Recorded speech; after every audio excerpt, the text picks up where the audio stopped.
Hey, what's up everyone? It's Chromat here and I'm coming at you with another video. As you can tell by my voice, I'm not like overly hyped. I'm actually just more disappointed. And that's because this time I'm not coming at you with a tutorial about music theory or music production. I will actually get to videos about music production because I want to do a set of mixing and mastering videos later on, but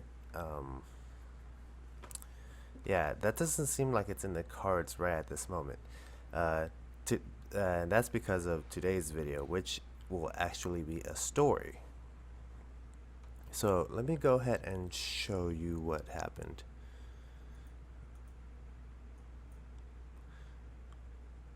Where's all my project files?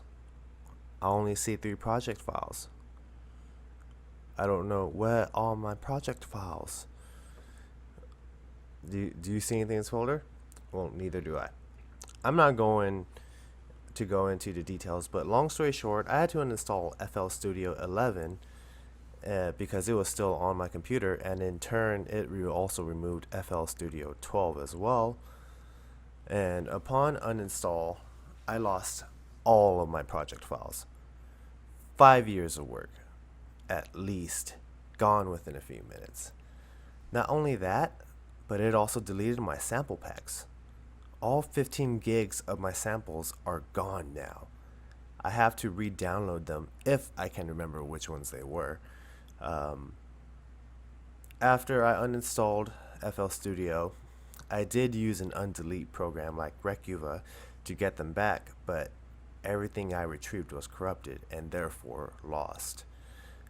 Most uninstalls don't do this, at least to my knowledge. Most uninstalls do not delete the project files, let alone the stems. Like, can you imagine if you had to remove Photoshop and you lost the projects and the individual pictures you used in those projects? I'm sorry guys, I'm just frustrated right now. Alright, so let's try to think of a lesson that we can learn from this. Alright, okay, so how do we avoid this? How do we avoid getting all of our project files deleted, or in the case of our computer dying or our current hard drive dying, how do we avoid it? Well, the first option that comes to mind is buy an external hard drive. Seriously, keep all of your project files and samples and stems on there. I recommend bouncing and exporting each individual stem once your track is ready to go through a full mixdown. That way, if something happens to your project file, at least you have the bounced stems to work with. At the very least, if you finish a track, bounce the entire thing as a WAV file, preferably using 32-bit floating point. Yeah, and if you're afraid of your account's online security, like say if you were thinking about using cloud storage, if you're afraid of the online security and integrity, or you don't want project files to be leaked, or you don't want to deal with losing files due to computer HDD issues, then getting an external hard drive is actually the best way to go. Flash drives too. If you don't want to go out and actually buy an HDD, which it's fairly cheap, you totally should. But if you actually don't want to do that, flash drives are pretty good too. But do remember that project files can get pretty big. FLPs, a few of the FLPs that I worked with went to as much as 200 megabytes. So be careful about that. But if you don't feel like buying an external hard drive, you can use cloud storage.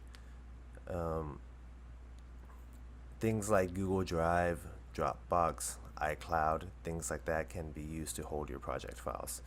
And while you do get free storage, it has a maximum capacity. Threshold. Once that threshold is reached, you'll have to purchase additional space. So you kind of have to give and take. Once again, you have to take into consideration the integrity of the online security. Um, and if you're very iffy about that, you should probably look elsewhere. Um, this is the final. This is the final option. If you really really don't, if you and this option should hopefully should work if you lose all your project files and cannot seem to recover them. Um, but it's not a guarantee. And this solution is to create frequent system restore points. Now, what is a system restore point? Um, every now and then, by default, your computer will create a system restore point at least once a week. It can also be done manually as well. What a restore point does is takes a picture, quote unquote, of everything you have on your hard drive, so that if you mess up, you can go back Life is Strange style to your last restore point and retain all of your files. What so So if you guys haven't played the game Life is Strange, go play it. It's a good game. So basically, the premise is the main character has the ability to time travel to various points, and there is actually a segment where she can time travel to various points in her life just by looking through a picture, and she can correct the mistakes that she made previously. So that's basically what system restore point is just it takes that picture, and then if you mess up, you can go back to that. You can go back to the previous picture, and everything will be the same as when you took that picture. I was dumb to not enable this.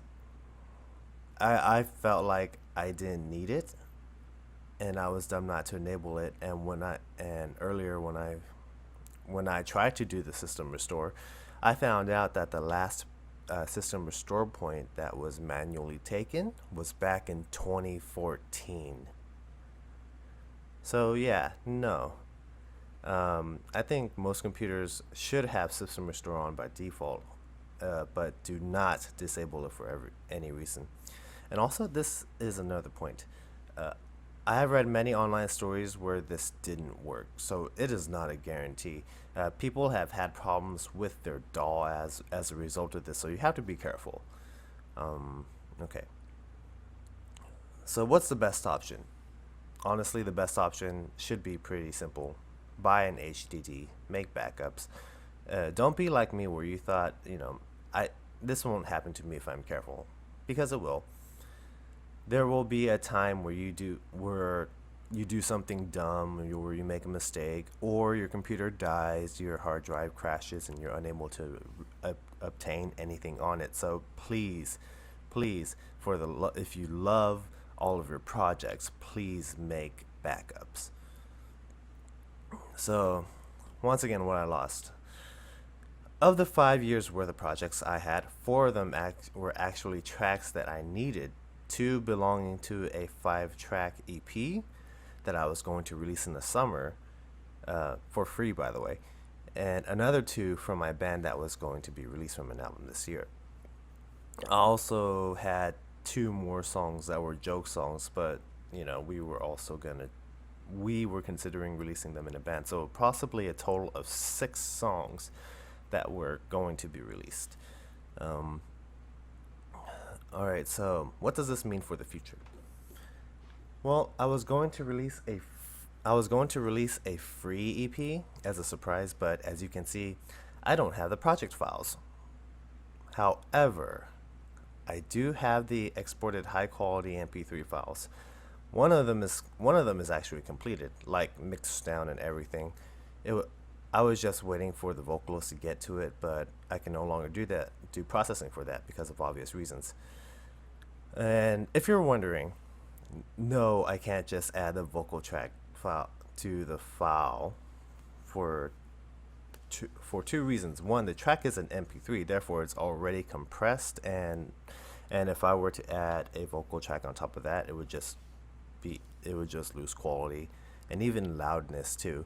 And two, I would be mixing the track as a whole instead of individual elements to fit the vocal in, which is bad because I would have very very little control as to how things like the EQ and the reverb affect affect the vocal and the track. So it causes an imbalance in the mix. So what I was gonna do is just put the two songs out on my YouTube and SoundCloud anyway. So look forward to that. I would also put up a free download to the full high quality MP3 on my website that I have not yet finished constructing. Um, and and these two tracks, they will be, what's the word? They will have a Creative Commons license. So if you guys want to use them in your videos, you guys totally can. Just, you know, just link them to the original video and the artist, you know. But and I will not be putting my band's music because those are getting recreated for an actual release. Hopefully by the end of this year, I'll have the entire album done. Okay, so okay, more plans for the future. I will be doing a series of videos in the near future about doing a mix down of free stems I found on the internet and show you guys a three-dimensional approach to mixing. I was going to use my original project file stems to do this, but those were removed too. But these videos will be coming soon, so stay tuned for that. Anyway, I hope you guys enjoy the video, guys. I'm sorry for the dour topic, but if you guys like the video, please like the video, favorite, subscribe. Check out my previous videos. On the left over here will be my super quick video about using Google AI Experiments drum machine to create serum wavetables, and over here will be my music theory playlist. And if you guys haven't already, I have a Twitter. Go ahead and follow me on Twitter at twitter.com/chromatofficial. And as always, you guys, have a nice day.